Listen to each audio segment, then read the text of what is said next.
시간이 되었습니다. 다 함께 마음을 모으시고 3월 27일 주일 2부 예배를 하나님 앞에 드리겠습니다.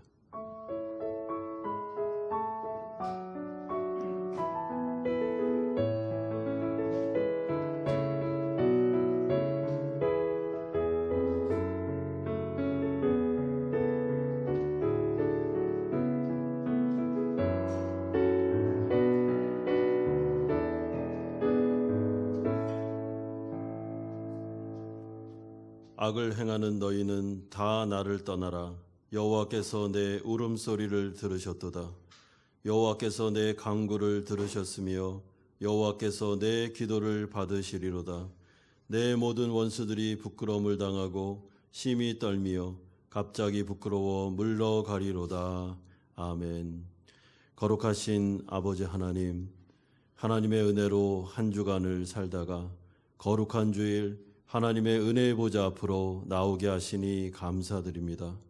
흩어진 나그네로 이 세상을 살아가며 여러 가지 어려움과 시험을 당하며 고난 중에 살았던 우리 사랑하는 성도들, 이 예배 가운데 하나님의 위로와 하나님의 소망과 하나님의 평강이 성령을 통해서 우리 가운데 임하기를 소망합니다. 하나님께서 격려하여 주시고 이 세상 가운데 믿음으로 성도로서 어떻게 살아야 되는지를 말씀하여 주시옵소서.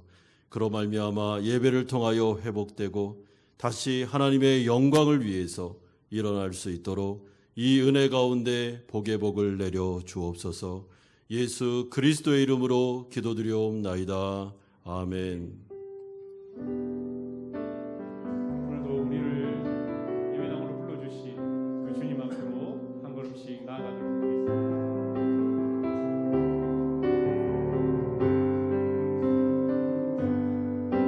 주께 가까이 날 이끄소서.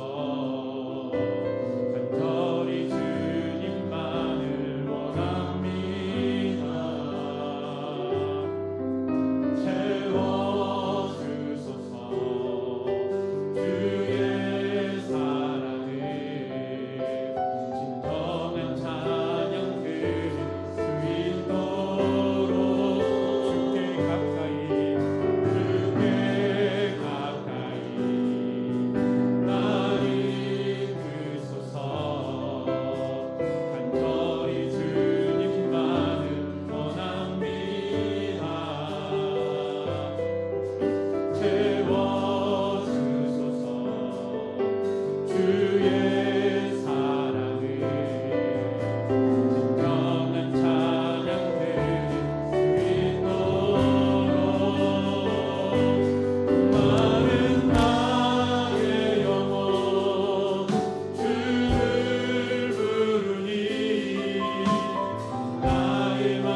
예배로 나가면서 함께 기도하겠습니다.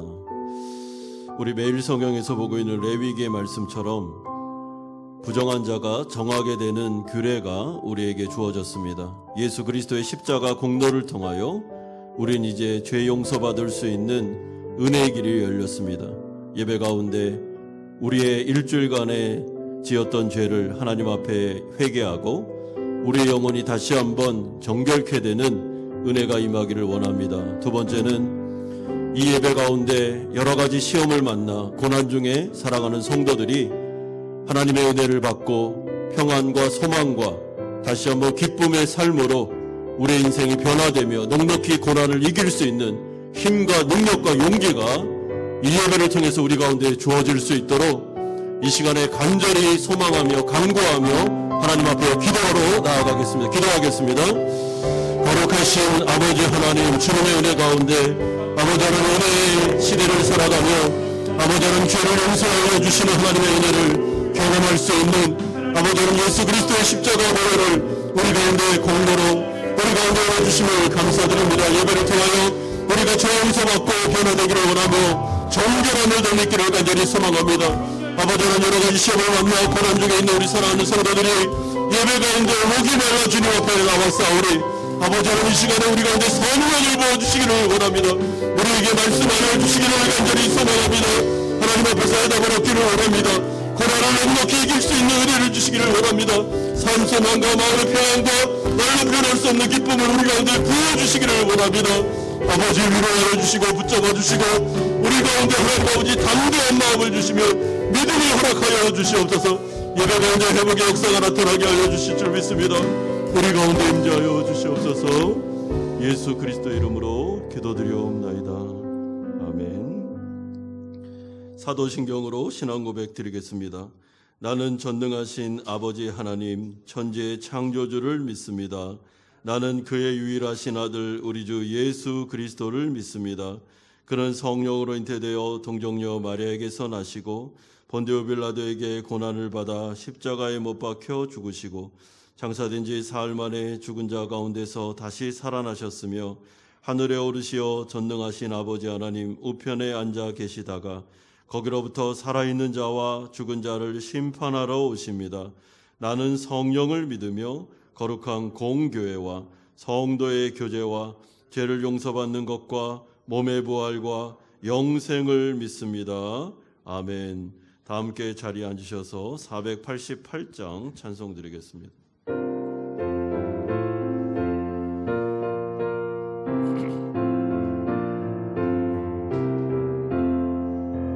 이 몸의 소망 무언가 우리 주 예수뿐일세. 우리 주 예수밖에는 믿으리 아주 없도다. 주 나의 반석이시니 그 위에 내가 서리라. 그 위에 내가 서리라. 무섭게 바람 부는 밤 물결이 높이 설렐 때 우리 주 크신 은혜에 소망에 닿을 줄이라. 주 나의 반석이시니 그 위에 내가 서리라.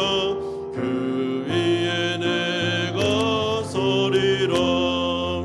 세상에 믿던 모든 것 끊어질 그날 되어도 구주의 언약 믿사와 내 소망 더욱 크리라. 주 나의 반석이시니 그 위에 내가 서리라. 그 위에 내가 서리라. 바라던 천국 올라가 하나님 앞에 배울 때 구주의 은혜를 힘입어 오여시 바로 서리라. 주 나의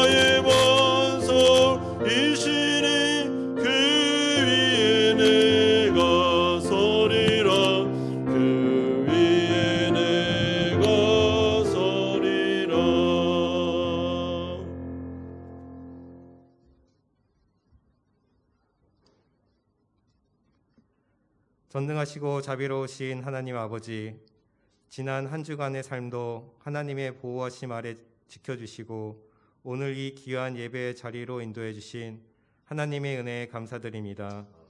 어려운 상황 가운데서도 매일의 삶 가운데 넘치는 하나님의 자비와 은혜를 체험하며 하나님의 자녀로 살게 하시니 감사합니다. 죄로 죽었던 우리를 오직 그리스도 십자가의 공로로 구원해 주시고 오늘도 그 은혜를 힘입어 하나님께 나아가게 하시니 감사합니다.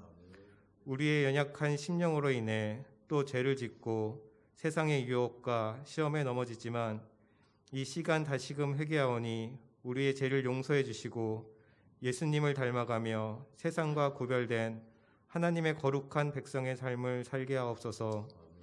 사순절 기간을 보내며 우리를 향한 하나님의 사랑을 묵상하게 하시며 더욱 말씀과 기도로 깨어 예수님을 더 깊이 알아가는 시간이 되게 하옵소서.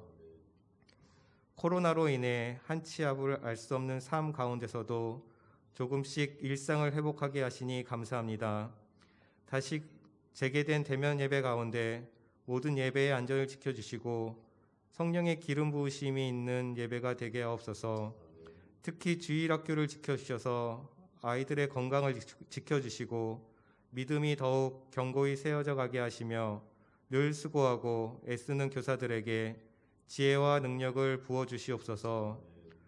코로나에 확진돼서 어려움을 겪는 성도님들과 가족들을 지켜주셔서 후유증 없이 온전히 회복되게 하시고 육체적 질병과 마음의 어려움을 겪는 이들에게 긍휼을 베푸시어 치유와 회복의 은혜가 있게 하옵소서. 지난주에 전체 일꾼 워크숍이 있었습니다.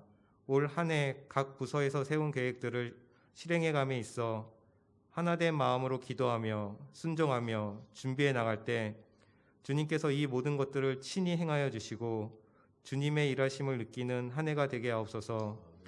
보이는 곳에서 또는 보이지 않는 곳에서 수고하는 많은 지체들을 기억하시어 교회의 모든 성도들이 각자 맡겨진 사명에 충성되어 헌신하며 하나님이 교회의 주인 되심을 드러내는 교회 되게 하옵소서.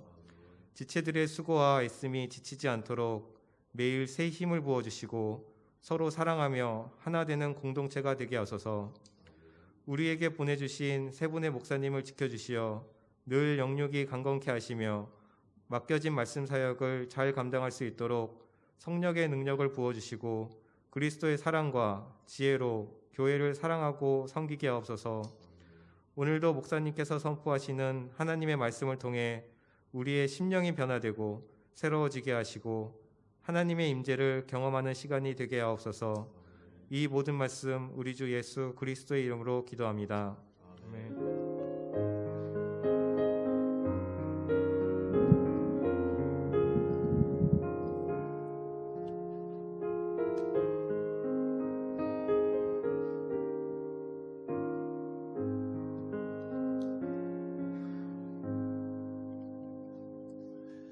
오늘 우리에게 주시는 하나님의 말씀은 신약성경 베드로전서 1장 10절에서 13절까지의 말씀입니다.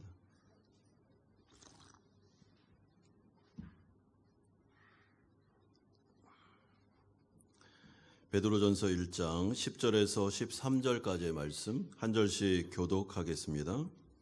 이 구원에 대하여는 너희에게 임할 은혜를 예언하던 선지자들이 연구하고 부지런히 살펴서 자기 속에 계신 그리스도의 영이 그 받으실 고난과 후에 받으실 영광을 미리 증언하여 누구를 또는 어떤 때를 지시하는지 상고하니라. 이 섬긴 바가 자기를 위한 것이 아니요 너희를 위한 것임이 계시로 알게 되었으니 이것은 하늘로부터 보내신 성령을 힘입어 복음을 전하는 자들로 이제 너희에게 알린 것이요 천사들도 살펴보기를 원하는 것이니라. 그러므로 너희 마음의 허리를 동이고 근신하여 예수 그리스도께서 나타나실 때에 너희에게 가져다 주실 은혜를 온전히 바랄지어다. 아멘.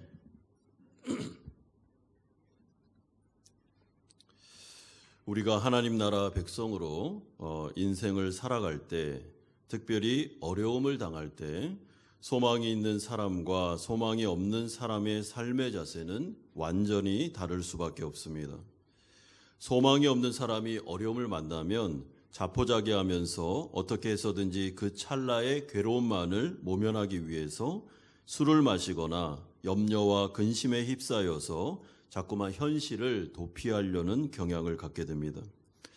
하지만 소망이 있는 사람은 다릅니다.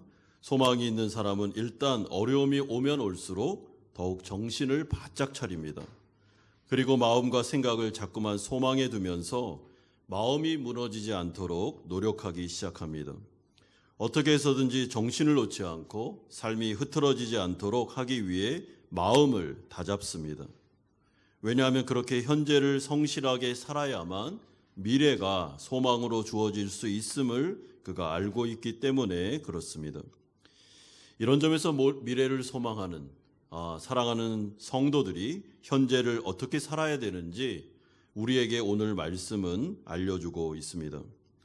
그러므로 베드로전서의 말씀은 사실 성도에게 주어지는 구원의 혜택과 미래에 대한 소망의 메시지를 많이 다루고 있는데 그 초점은 그 미래에 대한 소망을 가지고 흩어진 나그네로서 고난 중에 성도들이 현재를 어떻게 살아야 되느냐, 여기에 포커스가 맞춰져 있습니다.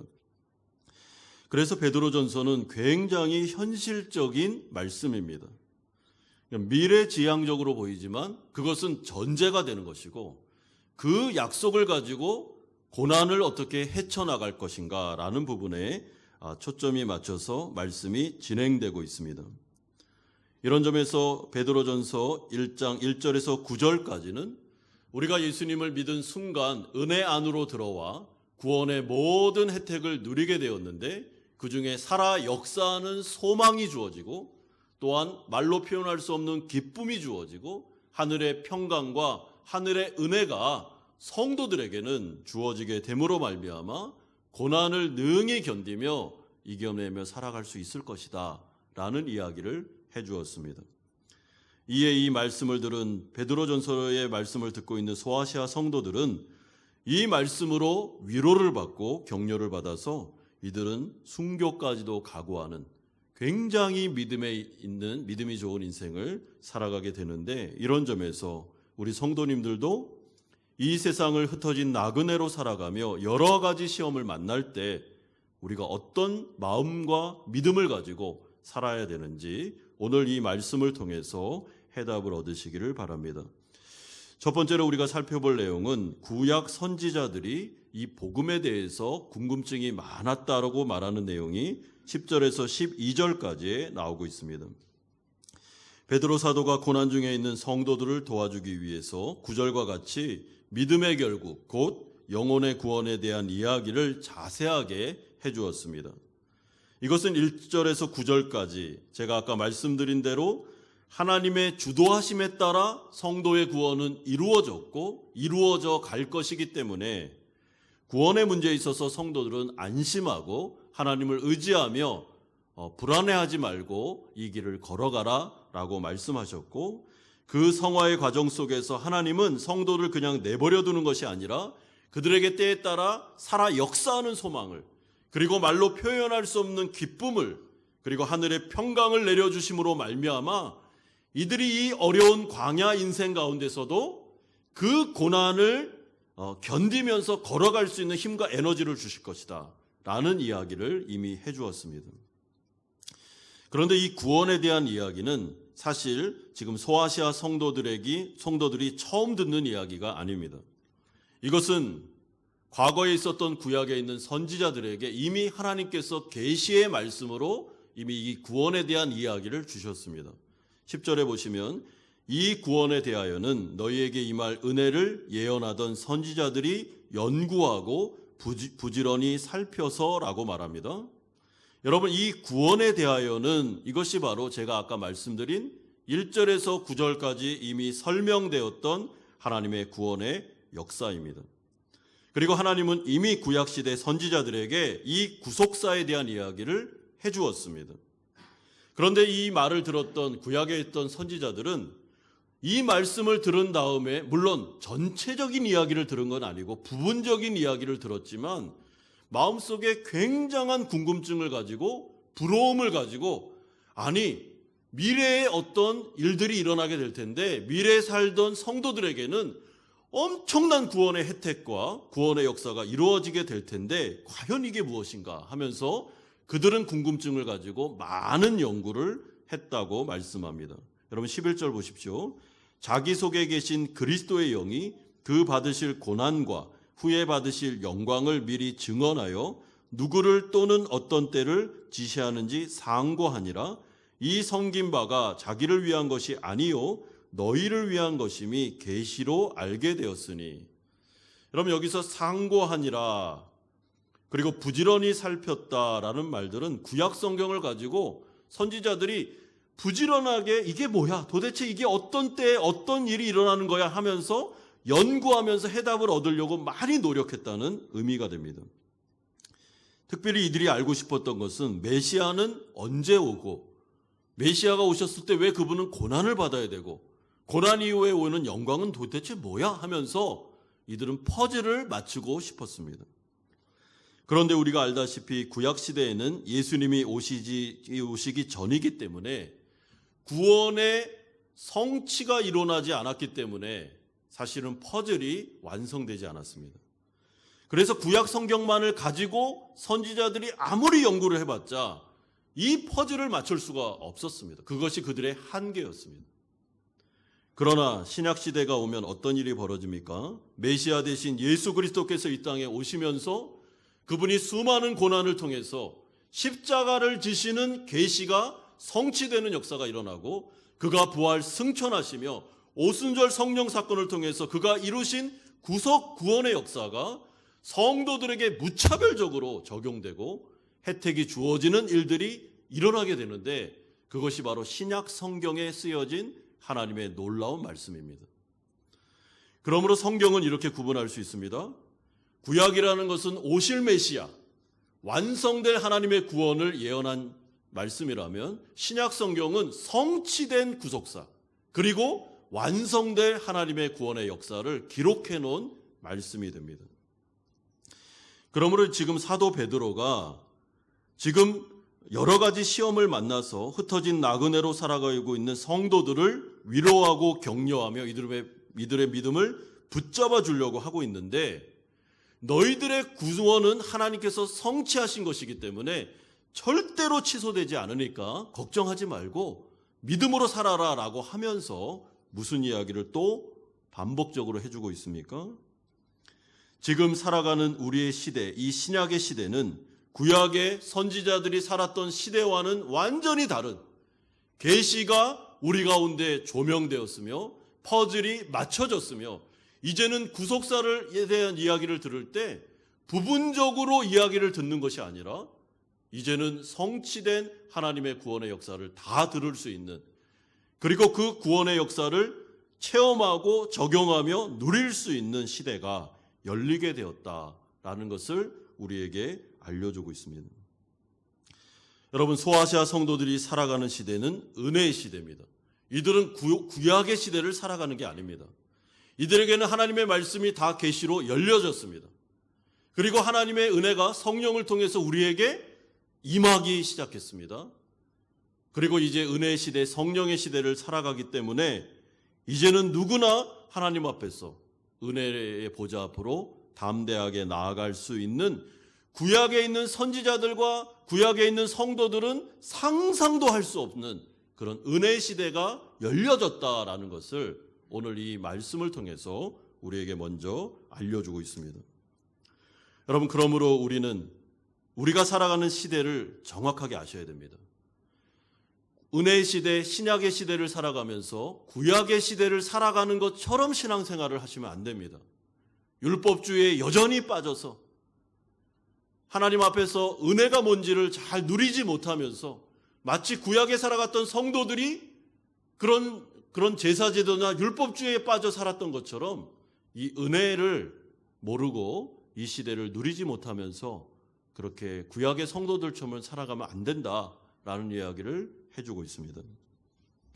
그러면서 두 번째로 이제 은혜의 시대에 살아가는 신약의 성도들이 충분히 누릴 수 있는 구원의 축복과 혜택이 무엇인지 12절에서 말씀합니다. 12절의 하반절에 보시면 이것은 하늘로부터 보내신 성령을 힘입어 복음을 전하는 자들로 이제 너희에게 알린 것이요 천사들도 살펴보기를 원하는 것이니라. 여러분, 여기서 너희에게 알려졌다라는 말은 그들에게 복음을 통해서 하나님의 구원의 역사가 들려졌다라는 말을 또 포함되지만, 사실은 더 중요한 의미는 이제는 은혜의 시대에 우리가 하나님께서 이루신 구원의 모든 축복과 혜택을 이제는 우리가 어떻게 해요? 누릴 수 있게 되었다라는 것을 포함하는 내용입니다. 그러니까 더 중요한 그 초점은 우리는 이제 하나님의 은혜를 통해 성령을 통해서 이 광야 같은 세상 속에 고아와 같이 살지 않으며 하나님께서 약속하신 모든 구원의 혜택들, 여러분 산 소망들, 그리고 살아 역사하는 믿음, 그리고 우리에게 주어지는 말로 표현할 수 없는 기쁨들, 그리고 하늘의 평강들을 우리가 하나님 앞에 구하면서 누리면서 살아갈 수 있다라는 것을 알려주고 있습니다.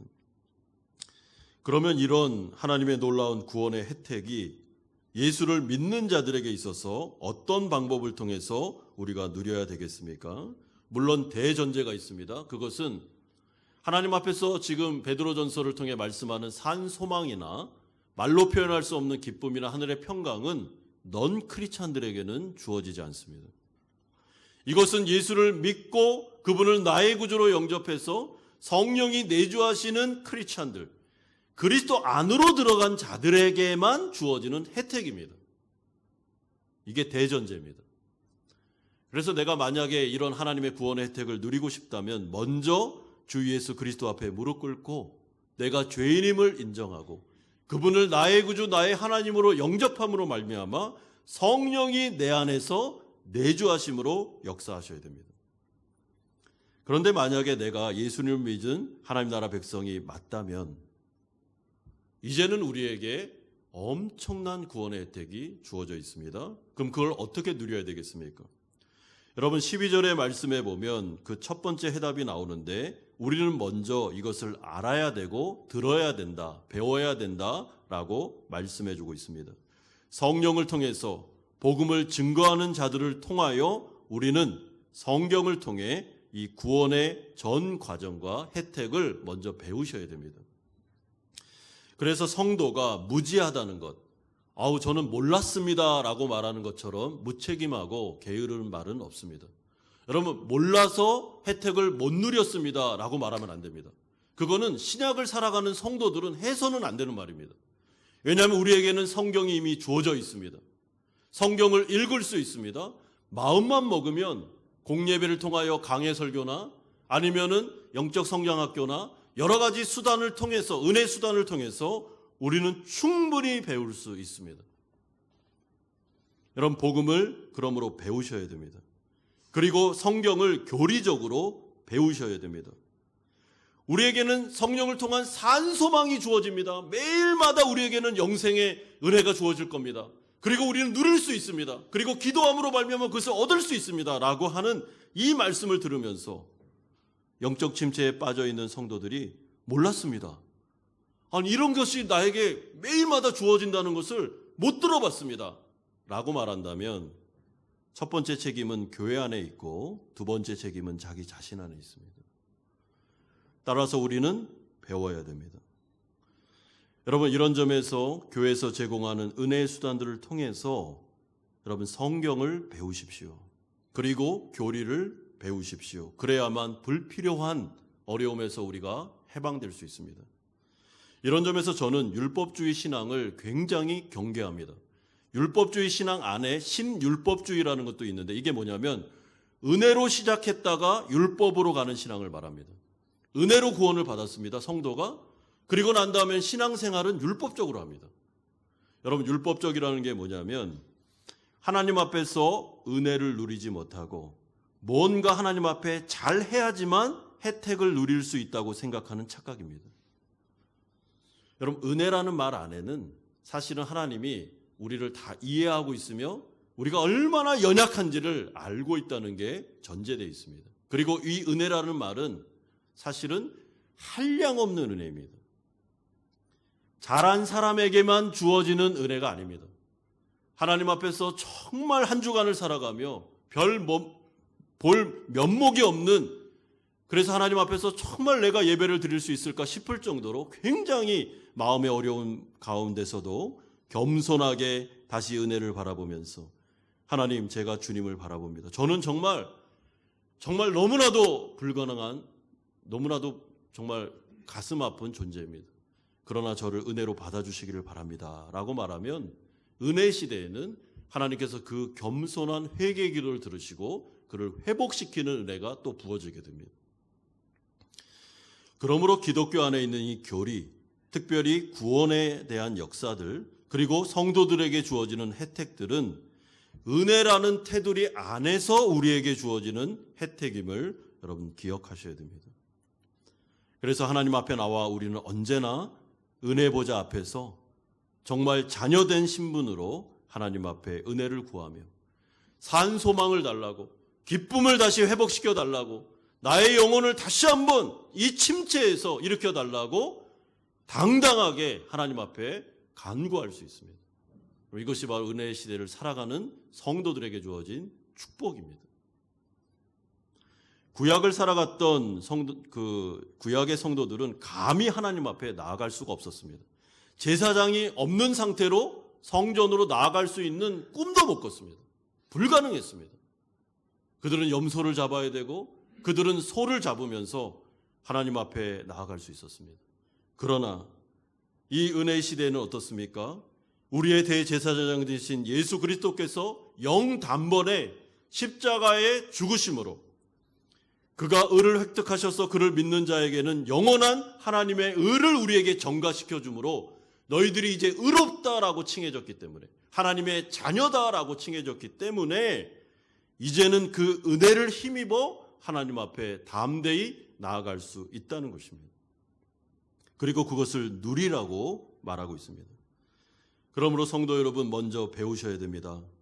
이 신약에 나와 있는 이 모든 교리를 배우셔야 됩니다. 그리고 배울 뿐만 아니라 나의 삶에 적용하셔야 됩니다.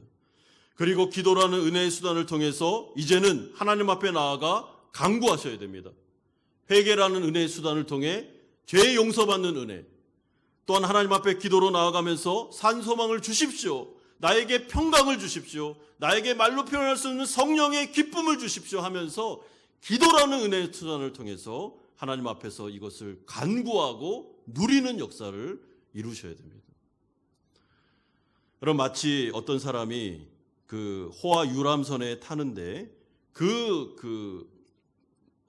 들어가는 티켓 안에 이미 그 호화 유람선에 있는 모든 것들을 다 누릴 수 있는 값이 지불됐음에도 불구하고 그것을 몰라서 유람선에 타서 방 안에 갇혀서 아무것도 먹지 못하고 아무것도 누리지 못하며 사는 것처럼 우리가 그런 인생을 사시면 안 됩니다. 교회 안에 예배를 드릴 때도 하나님 앞에서 하나님, 예수 그리스도의 십자가 공로를 의지하며 기도합니다. 저에게 다시 산소망을 주십시오. 저에게 기쁨을 주십시오. 저에게 평강을 주십시오. 그래서 이 고난을 이길 수 있는 힘과 에너지를 저에게 주십시오. 그래서 제가 살아갈 수 있도록 도와주십시오 라고 기도할 수 있습니다. 그런데 이것은 공예배만 뿐만 아니라 여러분의 삶의 현장 속에서 언제든지 어느 때든지 어느 장소에서든지 기도할 수 있고 누릴 수 있습니다.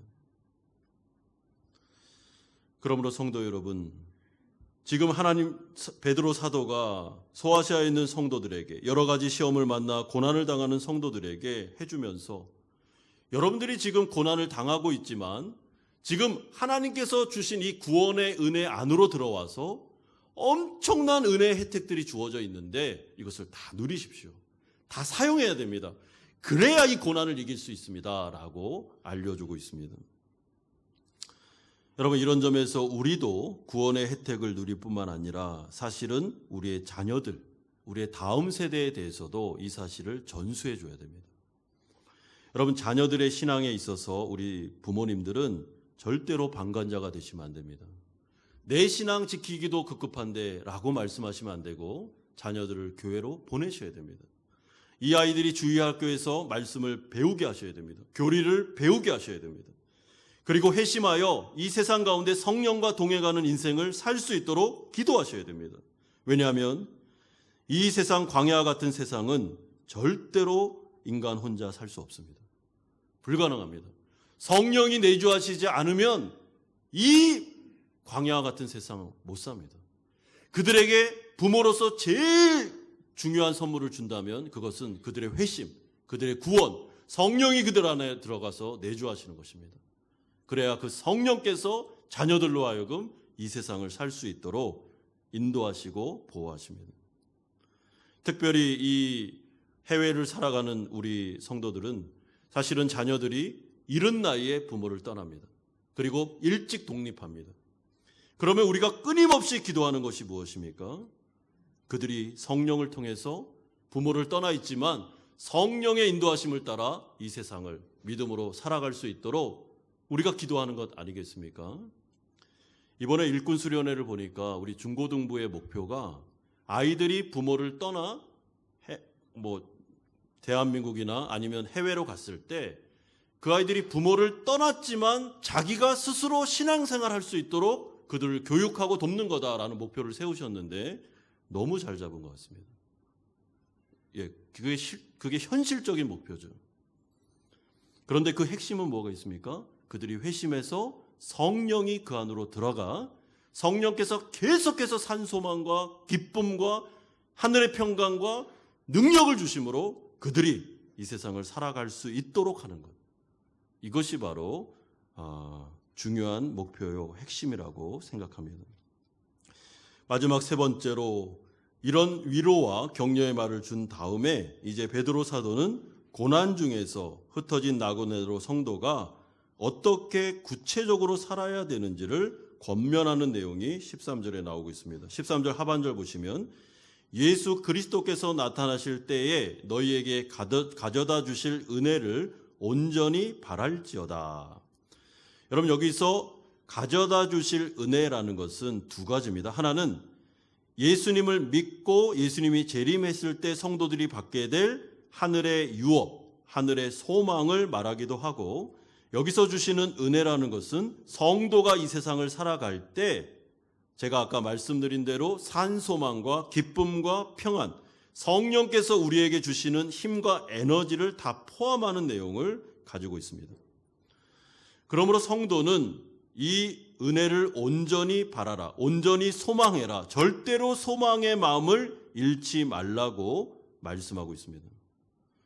여러분 이 세상을 살아가며 여러 가지 고난을 당하실 때 마음속에 절망의 마음이 자꾸만 올라올 때 기도해야 되는 기도 제목이 이것입니다. 성령님, 저에게 소망을 주십시오. 저에게 소망의 마음이 없어지지 않도록 저를 지켜달라고 계속 여러분 기도하시면서 마음을 지키셔야 됩니다. 그러면 이 소망의 마음을 유지하면서 이제 구체적으로 성도는 어떻게 살아야 되겠습니까? 13절 상반절 보십시오. 그러므로 너희 마음의 허리를 동이고 근신하라라고 말씀해주고 있습니다. 여러분 여기서 근신하라라는 이 헬라어 단어는 정확하게 번역을 하면 술 취하지 말라라는 뜻입니다. 술 취하지 말라. 이게 무슨 말이겠습니까? 왜 고난 중에 술 취하면 안 되겠습니까? 왜 근신해야 되겠습니까? 여러분 고난이 오면 어려움이 오면 사람은 자동적으로 술 취하고 싶은 마음이 듭니다. 그러니까 현실을 부정하고 현실을 직면하고 싶은 용기가 없어집니다. 그냥 현실을 도피하고 싶습니다. 회피하고 싶은 거죠. 그러니까 술 취하지 말라라는 말 속에는 여러 가지가 포함되는데 현실을 현실로 직시하라라는 말이 이 안에 내포되어 있습니다. 모든 중독과 아니면 죄에 대한 나태함, 죄의 유혹 등을 방탕함을 통해서 자꾸만 현실을 부정하지 말고 현실이 어렵다고 해서 도피하지 말고 이게 현실이니까 현실을 인정하라라고 먼저 이야기해 주고 있습니다. 그런 다음에 마음의 허리를 동이라라는 말은 일하기 편하게 허리끈을 바짝 매라라는 뜻입니다. 우리로 따지면 좀 더 현실적으로 보면 소매를 걷어 붙이라 이런 의미가 내포되어 있습니다. 여러분 누군가가 이제 주부가 집안에서 청소를 하려면 어떻게 합니까? 소매를 걷어 붙이고 그리고 일하기 편한 옷으로 딱 입은 다음에 일을 시작합니다. 똑같습니다. 지금 고난 중에 어려움 가운데 있는 성도들에게 지금 베드로 사도가 현실적으로 이야기하면서 하는 말이 현실을 직시하라.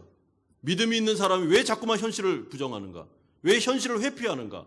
지금 이 어려움은 어려움이고 자꾸만 있는다고 해서 이 어려운 현실이 없어지는 게 아니니까 정신을 바짝 차리고 술 취하지 말고 자꾸만 그 방탕한 생활하지 말고 현실을 현실로 인정하라는 것입니다. 여러분, 이게 어렵습니다. 여러분, 하나님을 믿는 믿음 안에서 직장생활, 사업을 하다가 사업이 어려워졌습니다. 경제적으로 재정이 자꾸만 손실을 입고 있습니다. 그리고 국제적인 상황도 점점 어려워져서 내가 아무리 노력해도 안 될 것 같은 불안한 마음이 생길 때가 있습니다. 그럴 때 믿음이 좋은 성도들도 불안한 마음이 자꾸만 생기면서 어떤 마음이 드냐면 이 현실을 직면하기가 두려운 마음이 자꾸 생깁니다. 그러니까 자꾸만 골방에 들어가고 어두운 데 들어가고 염려와 근심에 쌓여서 술 취하고 방탕한 생활하면서 잊어버리려고, 안 그러면 내가 죽을 것 같으니까 그런 생각을 하게 되는 것입니다. 그런데 성도는 그렇게 하면 안 된다. 그거는 소망 없는 사람들이 하는 거고, 그건 믿지 않는 자들이 그렇게 할 수는 있지만 성도들은 그렇게 하지 말고 그럴 때일수록 소매를 딱 걷어붙이고 내가 해야 될 일이 뭐야? 나는 오늘 하루를 어떻게 살아야 돼? 라고 생각하면서 마음속에 소망의 마음을 자꾸만 성령님 소망의 마음을 주십시오 라는 마음을 가지고 내가 할 수 있는 작은 일부터 하라는 것입니다. 이것이 구체적으로 주어지는 성도들에게 주어지는 삶의 자세입니다. 여러분, 그러므로 오늘 본문을 통해 우리는 이 베드로 사도의 겉면의 순서에 주목하셔야 됩니다.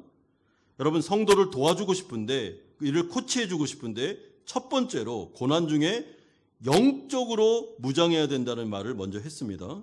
하나님의 말씀을 통해, 기도를 통해 내 안에 소망이 생기고 기쁨이 생기고 힘과 에너지가 주어질 수 있을 정도로 계속해서 영혼을 잘 가꾸라고 말했습니다. 그런 다음에 두 번째로는 뭐라 그랬습니까? 근신하라라는 말을 통해서 마음을 지키고 그리고 마음을 주님의 평안으로 유지하는 일을 해야 된다고 했습니다. 그러니까 영혼과 마음을 이야기했습니다. 그런 다음에 세 번째로 허리를 동이라라는 말을 통해서 삶의 습관을 바꾸고 삶의 자세를 바꿔서 영혼과 마음과 몸이 일치된 상태에서 하나님을 주로 인정하고 나의 현실을 믿음으로 살아라 라는 것이 오늘 본문에 나와 있는 핵심이자 요약이라고 할 수 있습니다.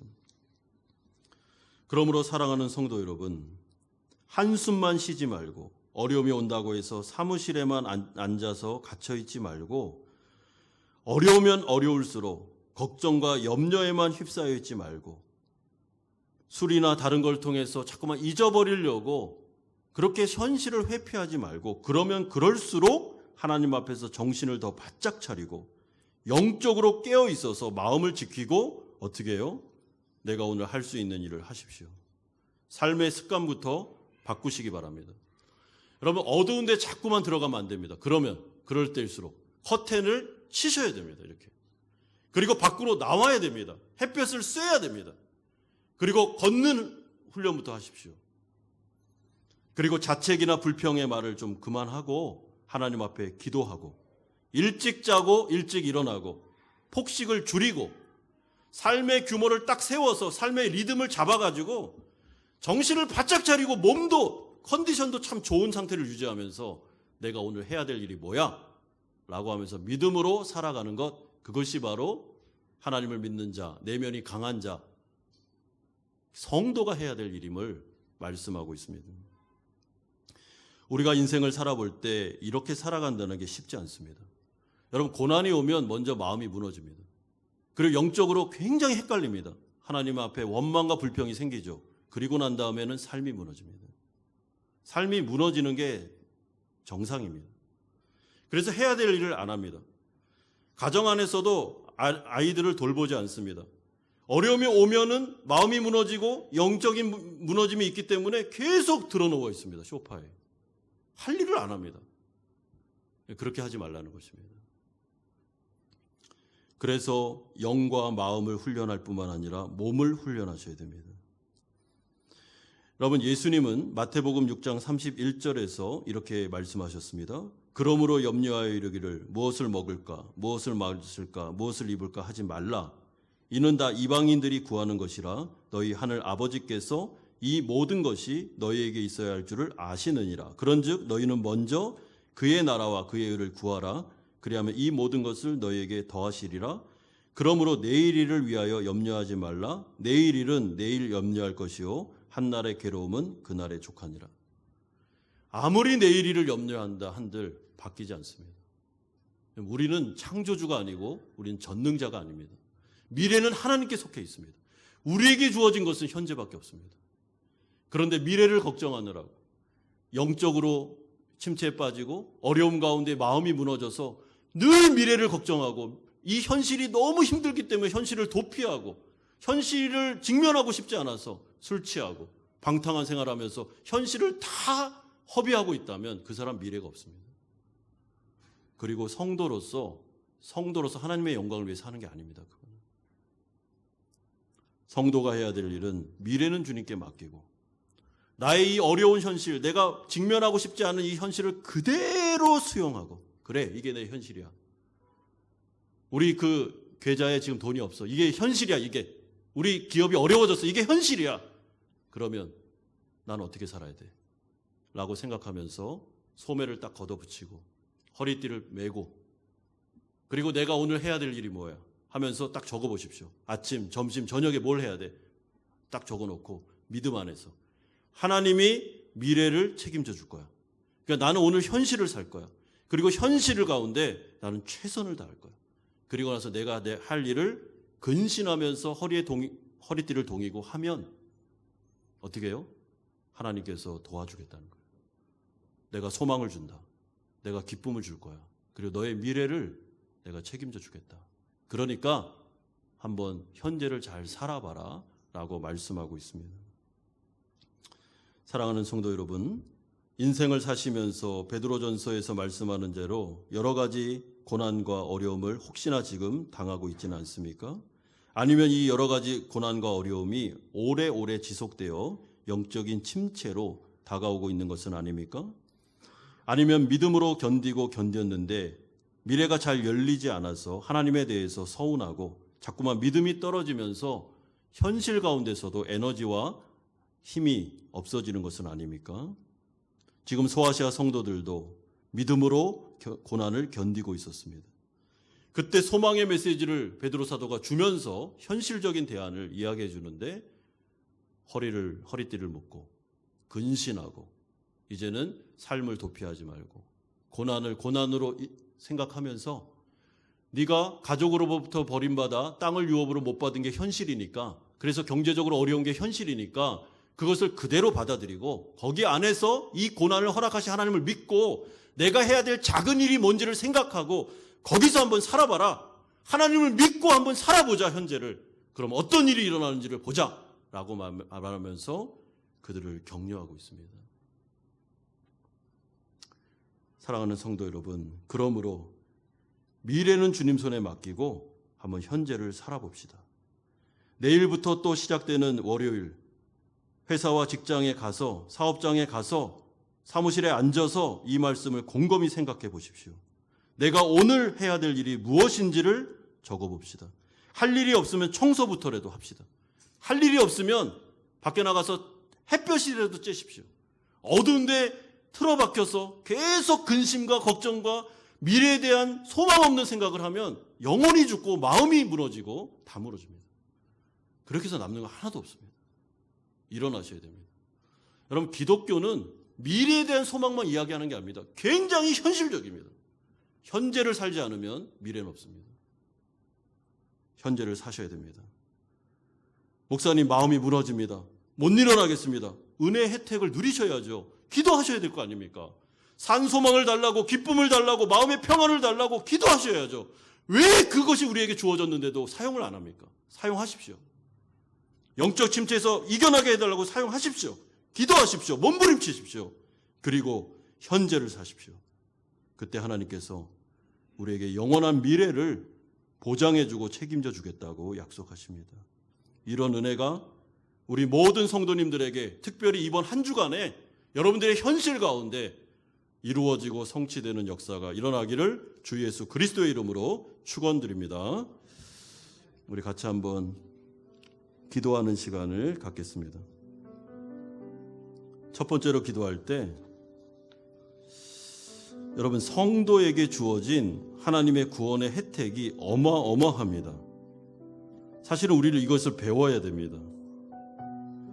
제가 말씀드린 산소망, 또한 말로 표현할 수 없는 기쁨, 하늘의 평강, 이런 것들은, 은혜, 이런 것들은 사실은 굉장히 추상적인 개념인 것 같지만 추상적이지 않습니다. 이것은 삶을 통해서 누릴 수 있는 것들입니다. 구할 수 있는 것들입니다. 내가 구하지 않기 때문에, 내가 계속해서 은혜 혜택을 누리지 않기 때문에 사실은 우리는 끊임없는 영적 침체로 빠져드는 것입니다. 계속 기도하십시오. 계속 구하십시오.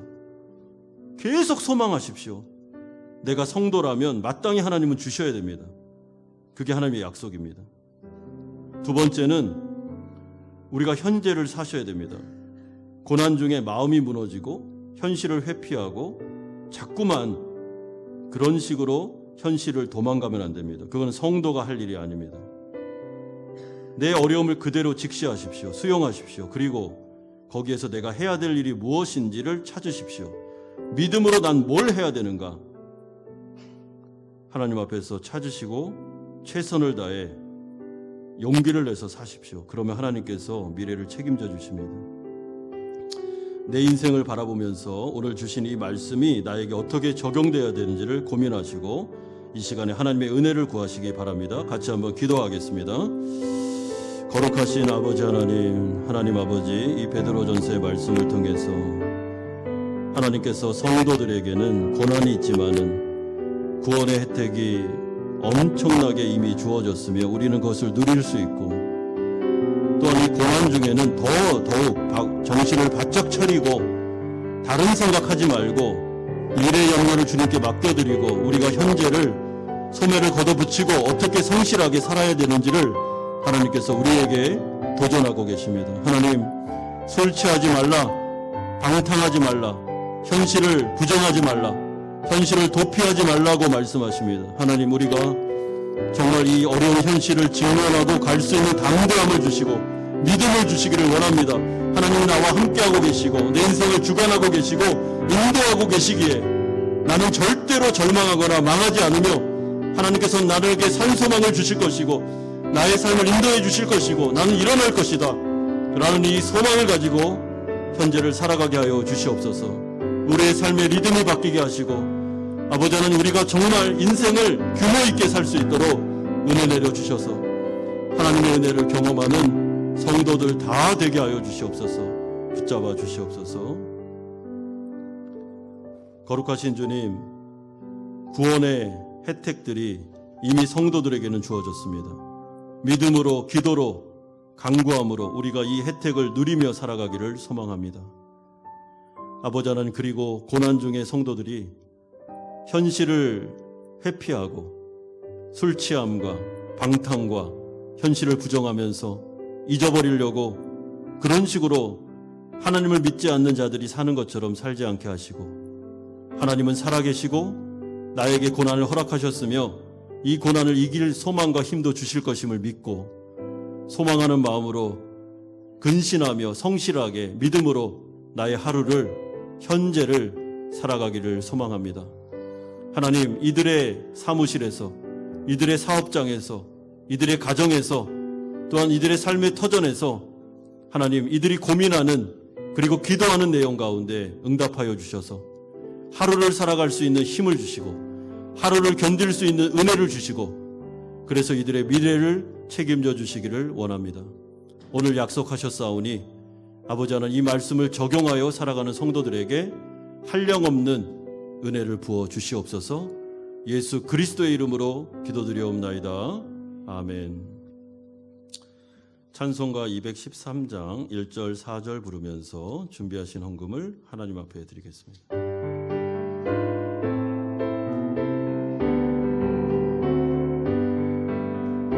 나의 생명 드리니 주여 받아주셔서 세상 살아갈 동안 찬송하게 하소서. 나의 보화 드리니 주여 받아주셔서 하늘나라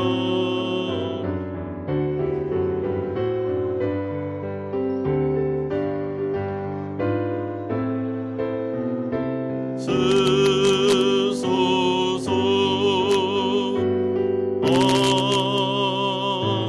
아멘. 우리의 주권자 되신 하나님 아버지, 하나님을 믿는 믿음을 가지고 한 주간을 살았습니다. 하나님의 은혜에 감사하면서 11조로 주일헌금으로 감사헌금으로 목적이 있는 헌금을 드리오니 받아주시고 아버지의 나라를 위해 아름답게 사용하여 주시옵소서. 사랑하는 성도들의 가정과 직장과 사업장들 하나님께서 다 붙잡아 주시며 창조주를 믿는 믿음을 가지고 이 세상 가운데 살아가게 하셔서 하나님께서 나에게 돕는 은혜를 주실 것이며 나의 미래를 지켜주실 것임을 믿고 소망하는 마음으로 고난을 잘 견디고 살아갈 수 있도록 역사하여 주시고 하나님께서 그래서 먹을 것과 입을 것을 이들에게 주시며 피할 길을 허락해 주셔서 이 고난의 순간을 잘 견뎌낼 수 있도록 은혜 내려 주시옵소서. 주님, 우리 사랑하는 성도들 중에 몸이 아프고 마음이 아프고 또한 경제적인 어려움과 사회적인 어려움으로 고통받고 있는 성도들 어루만져 주시며 산 소망과 말로 표현할 수 없는 기쁨과 하늘의 평강으로 이들에게 덧입혀 주시고 아버지 치료와 회복의 역사를 은혜를 내려 주시옵소서. 사랑하는 자녀들 어디 있든지 간에 눈동자같이 지키시며 하나님의 은혜 가운데 은혜 안에서 이들이 잘 성장해 나갈 수 있도록 하나님 복의 복을 내려 주옵소서. 예수 그리스도의 이름으로 기도드리옵나이다. 아멘. 교회 소식을 알려드리겠습니다. 우리 교회 오늘 처음 나오신 성도님들 주님의 이름으로 축복하고 환영합니다. 2022년도 고난주간 특별 새벽 기도회 일정이 잡혔습니다. 4월 11일 월요일부터 4월 15일 금요일까지 새벽 5시에 예수님의 고별담화라는 주제로 우리 월요일부터 금요일까지 특별 새벽 기도를 하겠습니다. 우리 많이 참여해 주시면 감사하겠습니다. 우리 부득이한 사정으로 인해 비대면 예배를 드릴 수밖에 없는 분들을 위해서 계속 우리 녹화된 영상을 제공합니다. 잘 활용하여 예배를 드리시기를 부탁드립니다. 학습 세례 입교 일정이 나와 있습니다. 우리 성도님들과 또한 예식에 참여하는 분들은 일정을 잘 보시고 참여해 주시면 감사하겠습니다. 장로님들의 모임인 상회가 오늘 오후 2시 30분 5층 사랑실에서 모이도록 하겠습니다. 교육위원회 다음 주 오후 3시에 4층 유초등부실에서 모이겠습니다. 지난주에 우리 심현숙 집사님 남편 되시는 신헌욱 성도님께서 등록하셨습니다. 주님의 이름으로 환영합니다. 4월 일정을 알려드렸습니다. 잘 참조하시고 4월 일정을 통해서 잘 참여해 주시면 감사하겠습니다. 다 같이 일어나셔서 주기도문 찬양하고 축도로 예배를 마치겠습니다.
악에서 구원하소서.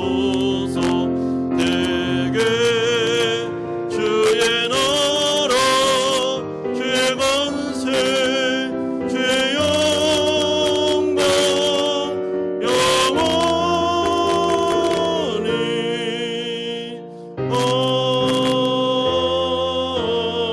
아멘.